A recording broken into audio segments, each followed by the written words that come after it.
2021년 6월 27일 성령 강림절 후 제5번째 주 주일 주말씀 교회 예배를 시작하도록 하겠습니다.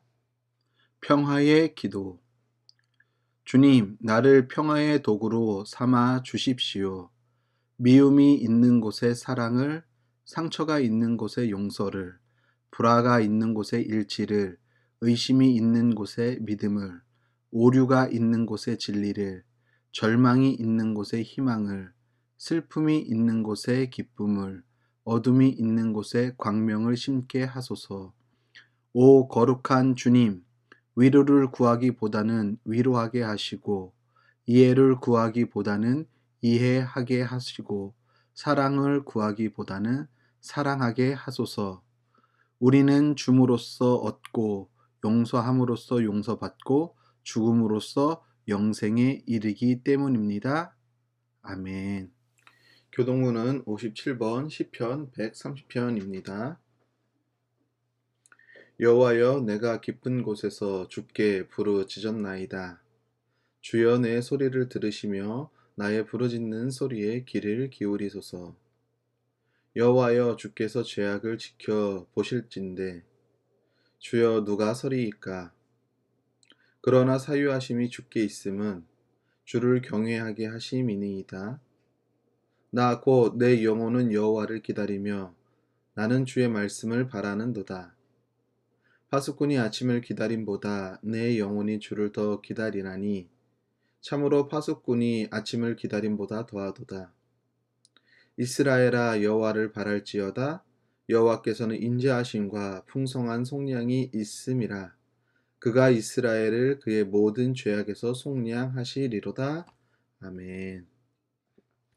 다같이 찬송가 212장 찬송 부르도록 하겠습니다.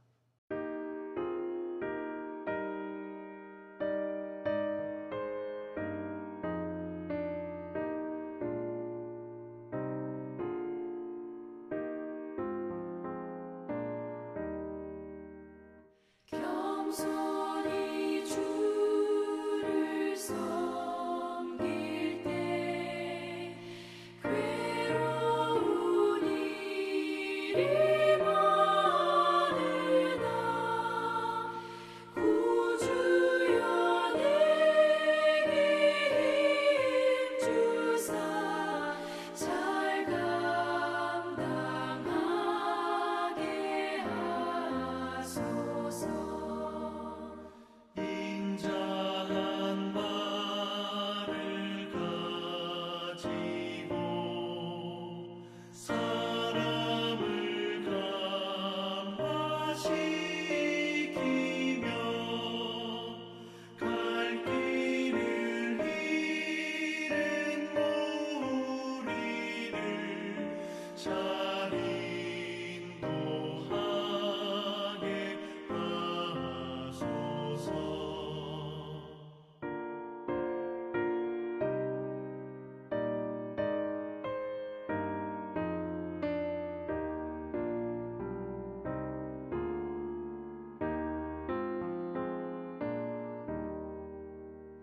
구주의 귀한 인내를 깨달아 알게 하시고 굳건한 믿음 주셔서 늘 승리하게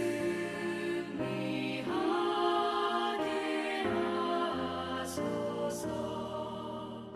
장래의 영광 비추사 소망이 되게 하시며 구주와 함께 살면서 장평강 얻게 하소서. 아멘.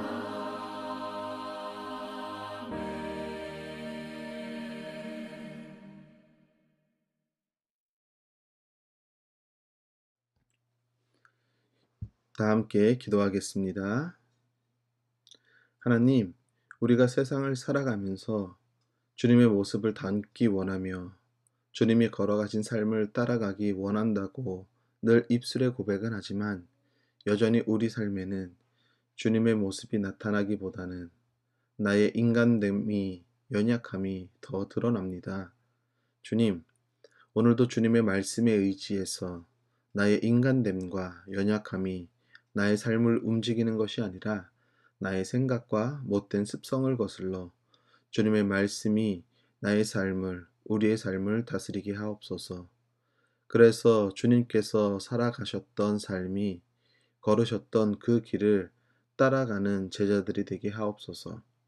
하나님, 주님의 교회는 결코 무너지지 않습니다. 코로나 나라는 팬데믹 상황에서 주님의 교회가 무너지지 않고 더 굳건하게 주님의 터 위에 자리 잡게 하옵소서. 지금 맞이하고 있는 이 힘든 상황을 통해 그동안 쌓여있던 불순물은 완전히 제거해 주시고 순결한 교회로, 거룩한 교회로 주님의 말씀의 반석 위에 든든히 서가는 복된 교회 되게 하옵소서. 하나님, 이 나라와 민족을 기억해 주시옵소서. 세계 마지막 남은 분단 국가인 우리 조국을 주님 긍휼히 여겨 주옵소서. 특히 먹을 것이 없어 삶의 굶주림으로 허덕이고 있는 북한 땅에도 주님의 도우심의 손길이 뻗치게 하옵소서. 그래서 굶주림으로 죽어가는 생명에게 희망을 허락해 주시며 전 세계가 인도적인 차원에서 어려움을 당하는 세계의 많은 민족들의 손길을 뻗치게 하옵소서. 모두가 함께 살아갈 수 있는 하나님의 나라가 어서속히 이곳에 도래하게 하옵소서. 하나님, 지금도 세계 곳곳에 흩어져 주님의 복음을 전하는 선교사님들의 발걸음을 주님 지켜주시고 그들이 밟는 땅이 평화의 땅으로, 회복의 땅으로, 주님을 찬양하고 예배하는 땅으로 변화되게 하옵소서. 주님, 오늘도 우리가 주님께 귀한 예물 준비해서 드립니다. 주님, 드린 손길을 기억해 주시고 기뻐 받아주시며 하늘의 신령한 복과 땅의 기름진 복이 예물을 드린 손길들 가운데 차고 넘치는 은혜의 복으로 임하게 하옵소서. 오늘도 우리의 삶의 전부이시며 우리를 죄에서 구원하여 주신 예수 그리스도의 이름으로 기도합니다. 아멘. 주말씀 소식 알려드리겠습니다. 주말씀 교회 영상을 시청하는 여러분을 예수님의 이름으로 축복합니다. 다음 주 7월 첫 주는 맥주 감사 주일입니다. 코로나 방역 지침에 우리 교회의 경우 20명까지는 현장 예배가 가능합니다. 코로나 백신을 접종한 경우에는 현장 예배 인원에 포함되지 않습니다. 7월 첫 주부터 대면 예배로 주일 예배를 드립니다. 따라서 설교 영상은 주일 예배 후에 편집해서 업로드 하겠습니다. 주말씀 교회 설교 영상은 유튜브 동탄 주말씀 TV를 검색하시면 시청할 수 있습니다. 교회와 나라를 위해 기도에 힘쓰는 성도님들 되길 바랍니다. 하나님의 말씀 보도록 하겠습니다. 하나님의 말씀은 마태복음 5장 1절부터 12절까지 있는 말씀입니다. 예수께서 무리를 보시고 산에 올라가 앉으시니 제자들이 그에게 나아왔다. 예수께서 입을 열어서 그들을 가르치셨다. 마음이 가난한 사람은 복이 있다. 하늘나라가 그들의 것이다. 슬퍼하는 사람은 복이 있다. 하나님이 그들을 위로하실 것이다. 온유한 사람은 복이 있다. 그들이 땅을 차지할 것이다. 의에 줄이고 목마른 사람은 복이 있다. 그들이 배부를 것이다.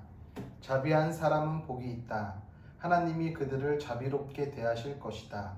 마음이 깨끗한 사람은 복이 있다. 그들이 하나님을 볼 것이다. 평화를 이루는 사람은 복이 있다. 하나님이 그들을 자기의 자녀로 부르실 것이다. 의를 위하여 박해를 받는 사람은 복이 있다. 하늘나라가 그들의 것이다. 너희가 나 때문에 모욕을 당하고 박해를 받고 터무니없는 말로 온갖 비난을 받으면 복이 있다. 너희는 기뻐하고 즐거워하여라. 하늘에서 받을 너희의 상이 크기 때문이다. 너희보다 먼저 온 예언자들도 이와 같이 박해를 받았다. 아멘.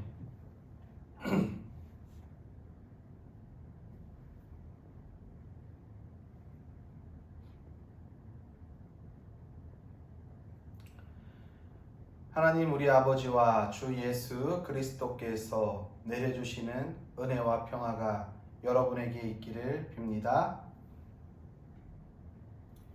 자세히 보아야 이쁘다. 오래 보아야 사랑스럽다. 너도 그렇다. 풀꽃이라는 나태주 시인의 시입니다. 아주 짧은 시이지만 이 시를 들여다보는 시인 나태주의 관찰력이 참으로 아름답다는 생각을 하게 됩니다. 우리가 무심코 지나가면서 보는 우리 주변에 피어있는 이러한 들꽃들, 풀꽃들을 이 시인은 아주 아름다운 감성으로 그 꽃을 유심히 들여다보면서 그 꽃의 아름다움을 자세히 보아야 예쁘다. 오래 보고 있으면 사랑스럽다. 너도 그렇다 라는 것이 참으로 이 시인의 감수성이 얼마나 풍부한지를 보여주는 짧은 시지만 보여주고 있다고 생각이 듭니다. 우리가 세상을 살아가면서 우리는 원하든 원치 않든 많은 사람들과 마주치며 살을 부대끼면서 살아가고 있습니다. 그런 마주침과 만남 가운데 그런 만남을 계속해서 유지하고 싶은 사람도 있고요. 어떤 사람은 그냥 한 번의 만남으로 충분하고 족하다고 생각이 드는 사람도 있습니다. 그런데 그 판단의 근거는 어디에서부터 출발을 할까요? 아마도 처음 만났을 때 인상, 즉 우리가 말하는 첫 인상이 주는 경험에서부터 시작되고 있지는 않을까 저는 그렇게 생각을 해 봅니다. 우리가 대학을 진학할 때 있어서 면접을 보지요. 그리고 직장을 입사하기 위해서 또 면접 준비를 합니다. 이런 분들이라고 한다면 첫인상이 얼마나 중요한지에 대해서 잘 아실 겁니다. 그리고 그것을 이미 경험하신 분들, 대학을 진학하고 혹은 회사에 입사하신 분들은 이 면접을 통과해서 입학을 했으니까 이 첫인상이 주는 이미지가 얼마나 중요한지를 알고 계실 것입니다. 저도요 2008년도에 신학대학원에 입학을 했습니다. 그 후에 이제 영성수련회, 신학대학원에 입학한 모든 대학원생들이 영성수련회라고 해서 그때는 2박 3일 정도 어느 한 기도원이나 수도원을 빌려서 거기서 오리엔테이션 겸 영성수련회를 갔습니다. 집회도 열고요. 그때는 코로나 이전이었기 때문에 많은 입학생들이 참석했었습니다. 여러분이 저를 어떻게 평가할지는 잘 모르겠지만 저의 첫인상에 대해서 어떻게 생각하고 있는지 잘 알 수 없지만 당시에 그 대학원에 입학했을 때 당시에 저의 첫인상은 과히 동기들 말에 빌리면은 저 사람 인상이 왜 저래? 말도 못 붙이겠네? 라는 그런 좀 인상을 가지고 있었습니다. 지금은 좀 인상이 나아진 것 같습니까? 제가 말을 하지 않거나 좀 무뚝뚝한 표정으로 있으면은 쉽게 사람들이 다가와서 이렇게 말을 걸 수 있는 그러한 좀 후덕한 너그러운 인상은 아닌 것으로 저도 생각하고 있습니다. 저도 인상이 좀 더 많이 밝아지고 후덕한 모습으로 변해야지 좋을 것 같은데 그러한 노력을 기울여야 하겠다라는 생각은 하는데 이 인상이 쉽게 잘 펴지지 않는 게 제 첫 인상입니다. 그런데요, 그 후에 제 자랑이라고 들릴지 모르겠지만 동기들이 저를 경험해보고 저와 같이 2년, 3년 같이 생활하면서 동기들이 하나같이 우스갯소리로 그때 인상은 정말 말도 못 붙이기 힘들 인상이었는데 형을 알고 보니까, 나라는 사람을 알고 보니까 참 괜찮은 사람이다, 좋은 사람이다 라는 이야기를 듣곤 합니다. 저도 제 인상이 참 무뚝뚝한 표정을 가지고 있으면은 쉽지 않은 인상이라는 것을 인정합니다. 그런데 그 후에 저라는 사람을 겪어보니까 그래도 사람이 괜찮다라는 평가를 받는다는 것이죠. 나태주 시인의 이 풀꽃이라는 그 꽃이 그래서 저와도 좀 맞닿아 있다라는 생각을 했습니다. 그냥 봐서는, 첫인상으로 봐서는 이 사람에게 매력이나 어떠한 것을 흠모할 만한, 끌릴 만한 것들은 없지만 쭉 보게 되면은 나태주 시인이 말한 것과 같이 자세히 보면은 저도 이쁜 구석이 있지 않습니까? 오래 보면은 저도 사랑스러운 구석이 있지 않습니까? 그래서 그게 나의 모습이 아닌가라는 그런 생각을 합니다. 아마 어떤 사람은 첫 인상부터 정말 좋은 이미지를 품어주는 사람이 있는가 하면 어떤 사람은 좀 오래 만나봐야지 이 사람의 그 진국인 모습을 발견하는 사람도 있을 것입니다. 그렇기 때문에 첫 인상도 중요하지만 어떻게 보면은 그 사람을 어떻게 겪어봐야 하는지도 참으로 중요하다는 생각을 하게 됩니다. 오늘은요, 우리가 팔복에서 세 번째 시간인 온유한 사람에 대해서 좀 함께 생각하고 있습니다. 도대체 온유하다는 것은 무엇을 의미하는 걸까요? 온유. 삶은 메시지다라는 책의 저자인 김기성 목사님은요, 그 책에서 온유함에 대해서 다음과 같이 말씀하고 계십니다. 아무런 물리적, 정신적 강제도 없이 상대를 무장해제시키고 그의 존재를 고양시키는 힘이 온유함이다 라고 말합니다. 저는 이 말을 이렇게 좀 이해를 했습니다.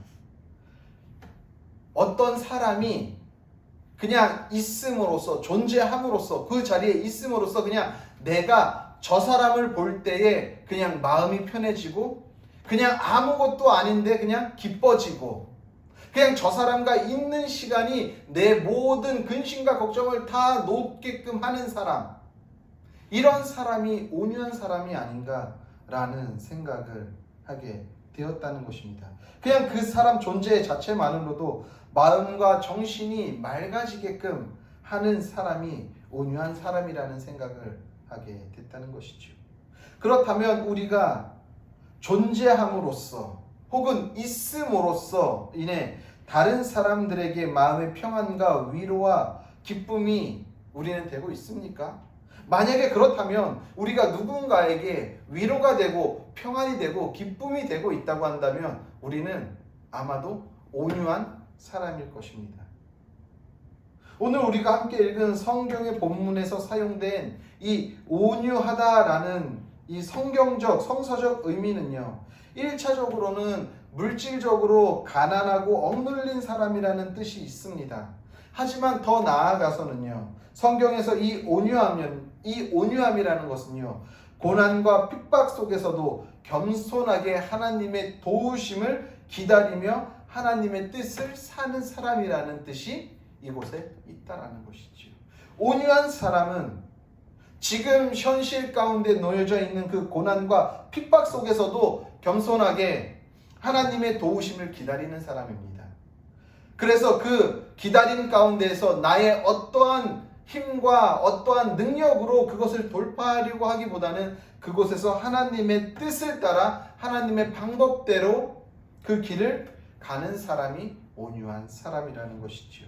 외부의 충격, 억압, 고난, 핍박으로부터 세상의 방법과 나의 힘으로 벗어나려고 발버둥 치면서 사는 것이 아니라 그곳에서 하나님의 신실하심을 바라보며 영적 평정심을 유지하면서 사는 사람이 온유한 사람이라는 것이죠.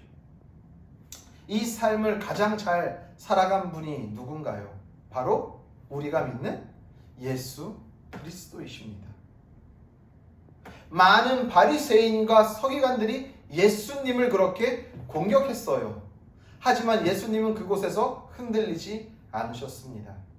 대제사장들이 어떻게 해든 예수님을 죽이려는 모의를 꾀하고 많은 올무를 놓았지만 그곳 가운데서도 평정심을 잃지 않으셨어요. 예수님이 처음 공생애를 시작하시기 전에 마귀에게 유혹을 받으시고 그 40일 동안 금식하시고 마귀에게 유혹을 받으셨지만 그곳에서도 흔들리지 않으셨어요. 본디오 빌라도 앞에서도 예수님은 믿음을 지키셨고요. 그리고 그 십자가 앞에서도 영적 평정심을 잃지 않으시고 그 십자가를 지고 골고다에 오르셨다라는 것이죠. 어떠한 삶 가운데서도 평정심을 잃지 않고 유지하며 흔들리지 않고 꼿꼿이 하나님이 예수님께서 허락하신 그 길을 꾸준히 걸어가셨던 분이 바로 예수님입니다. 이 분이 바로 온유함의 대표라는 것이지요.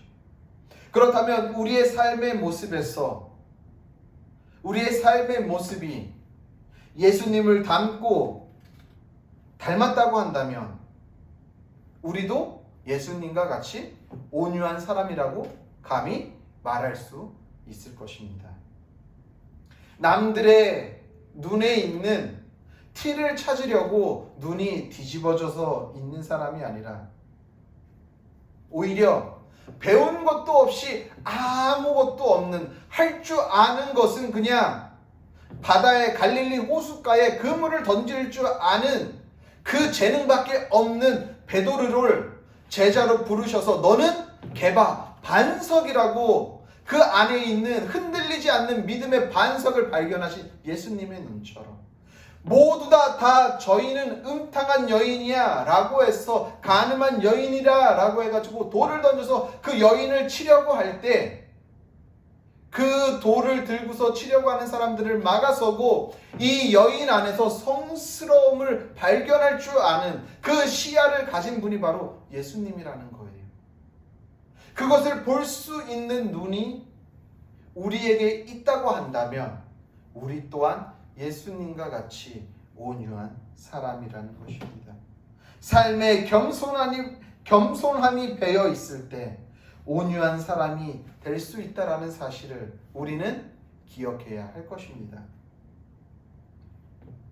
강은요, 어떻게 되죠? 강은 상류, 중류, 하류 이런 식으로 돼 있는데 강의 물줄기를 볼 때에 강의 물줄기가 상류부터 아주 넓고 강력합니까? 그렇진 않아요. 강의 상류는 물줄기는 좁지만 그곳에서는 아주 맑은 물들이 혹은 폭포를 통해서 계곡을 통해서 흘러내려오죠. 이것이 중류를 거치면서 하류에 갔을 때는 물이 막 가파르거나 그러지는 않아도 아주 넓은 강을 이루는 거예요. 어느 한 시인은요 이런 이야기를 했습니다. 하류는 위대하다.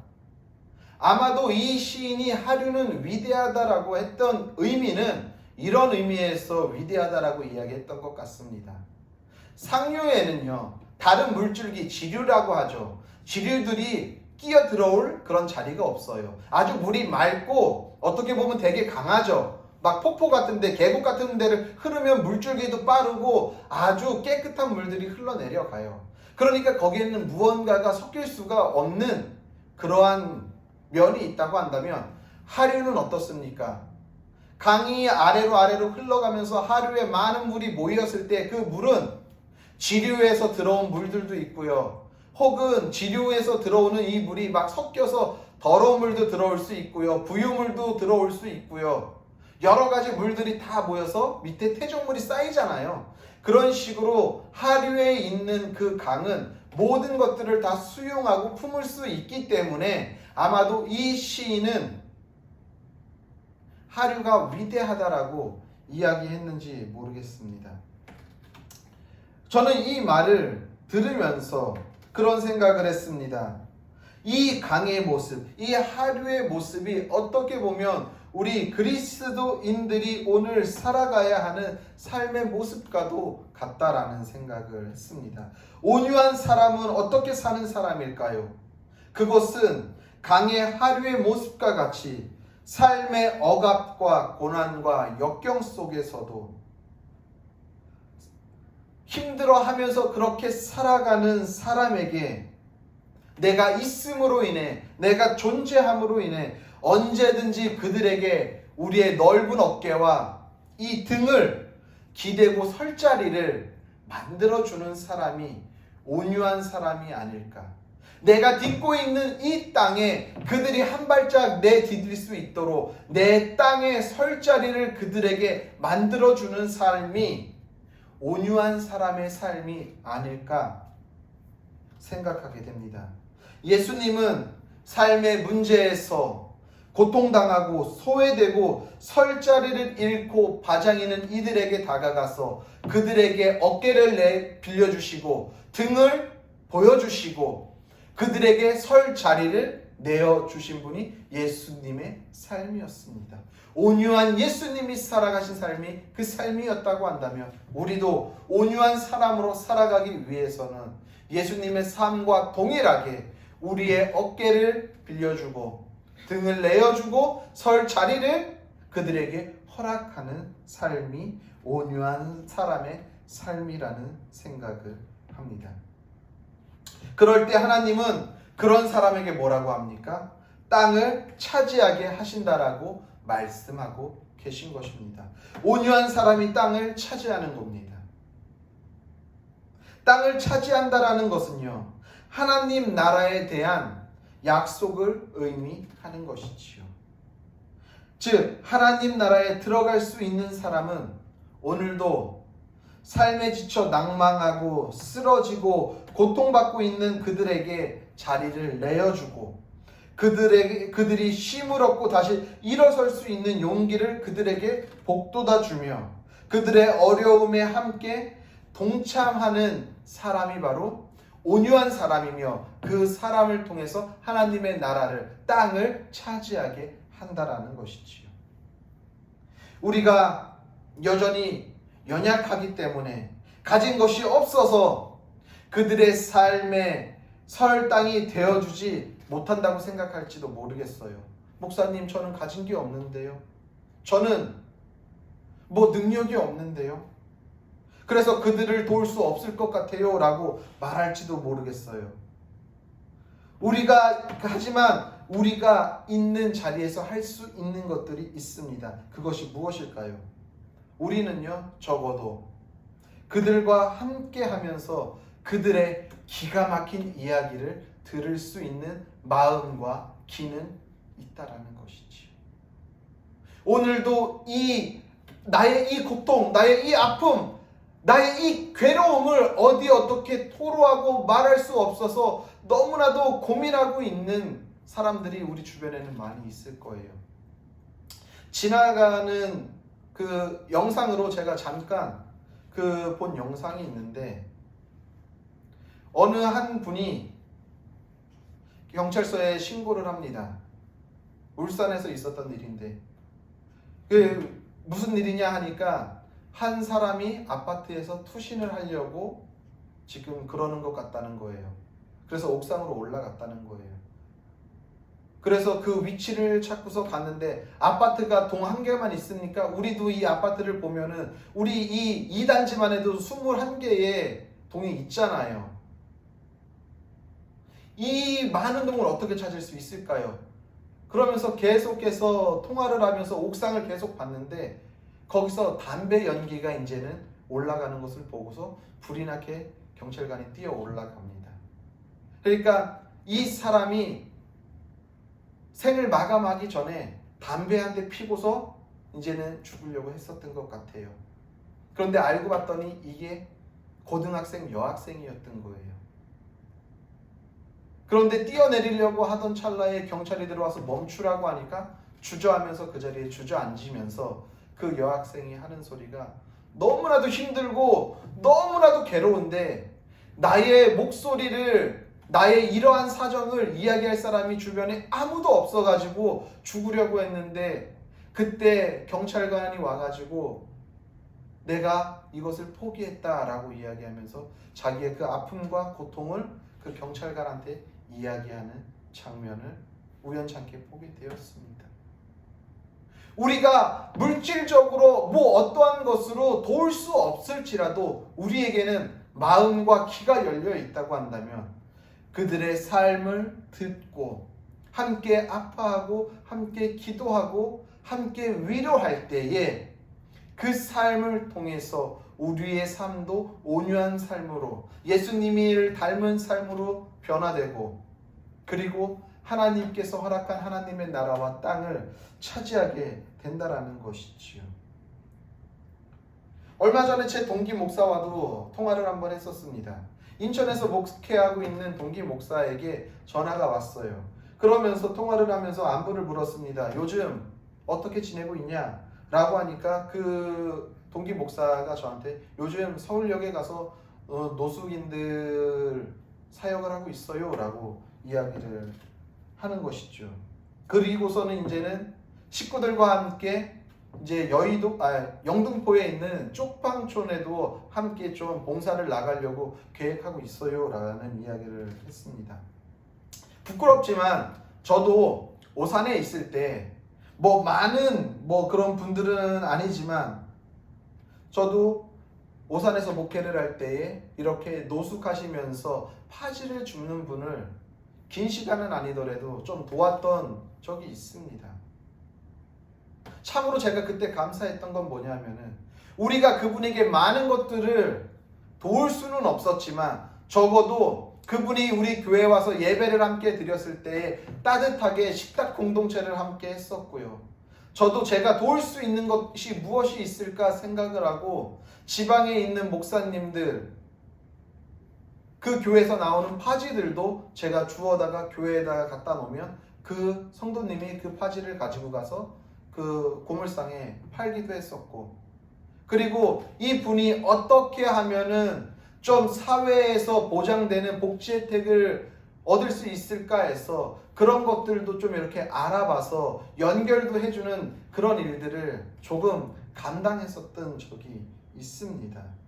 작은 교회가 할 수 있는 것들이 많지는 않지만 그렇게 찾아보면은 분명히 조금이라도 그분의 삶을 위로하고 도울 수 있는 방법이 있다라는 것이지요.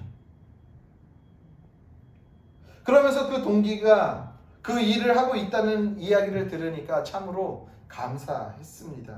그 동기는 이런 말을 했습니다. 본인과 교회 식구들이 너무 이 일을 감사하면서 즐겁게 일을 감당하고 있다는 것입니다.